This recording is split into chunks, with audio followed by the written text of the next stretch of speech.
Welcome madam. Thank you. నమస్తే. నమస్తే. Welcome madam. Thank you. Congrats madam. Thank you. Heartily welcome. Thank you. Hearty congratulations. Welcome. Thank you. Thank you. Madam, మళ్ళీ మీరు మన bank officer గా రావటం మా అందరికీ చాలా సంతోషంగా ఉంది. Thank you. మీరంతా డ్యూటీలో నాకు సిన్సియర్ గా కోఆపరేట్ చేస్తే మనం అంతా కలిసి ఈ బ్రాంచ్ కి మంచి పేరు తీసుకురావచ్చు. తప్పకుండా మేడం. Thank you. రండి రండి రండి, లోపలికి రండి. గృహప్రవేశం. ఈ వార్డులో ఇటువంటి ఇల్లు లేనే లేదు. అద్దాల మేడ.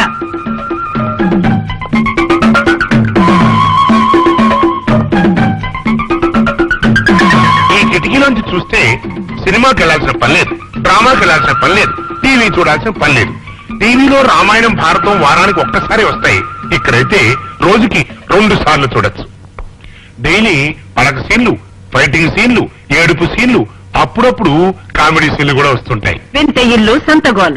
మన ఇంటి కిటికీలో నుంచి ఎదురింటి వాడు ఏం చేస్తున్నారో దొంగతనంగా చూడడం చట్ట ప్రకారం తప్పు.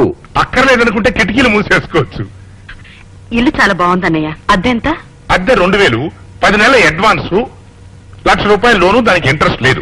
కరెంటు బల్బులన్నీ మావే కాబట్టి వాటికి 100, కరెంటు మీటర్ వాటర్ మీటర్ కూడా మాదే కాబట్టి ఎక్స్ట్రా ఫిట్టింగ్ వద్దు, టోటల్ రేట్ చెప్పు. 2495. బాటా రేట్ వద్దయ్యా, రౌండ్ ఫిగర్ చెప్పు. 2500, కాదు, 2000, 2400, 2100, 2300. సరే, బ్రోకర్లు మిత్రుడు ఎందుకు కానీ ఓనర్ పిలిపించి మాట్లాడతాను. ఓనర్స్ ని పట్టుకుని బ్రోకర్స్ అంటాం చట్టరీత్యా తప్పు ఇవ్వరానర్. ఓనర్లా మీరు? విష్ణుమూర్తి అవతార కథల గురించి విన్నవారికి జయ విజయులు శాప వృత్తాంతం గుర్తుండే ఉంటుంది. జయ విజయులు ఇరువురు విష్ణుమూర్తి ద్వారపాలకులు. కొందరు మహర్షులను వైకుంఠంలోనికి రానివ్వకుండా అడ్డుపడినందుకు శిక్షగా వారు రాక్షసులుగా భూలోకం మీద జన్మించాలన్న శాపాన్ని పొందడము. వారిని సంహరించేందుకు విష్ణుమూర్తి నరసింహునిగా, రామునిగా, కృష్ణునిగా అవతారాలు దాల్చడం తెలిసిందే. ఇంతకీ ఆ జయ విజయులకు శాప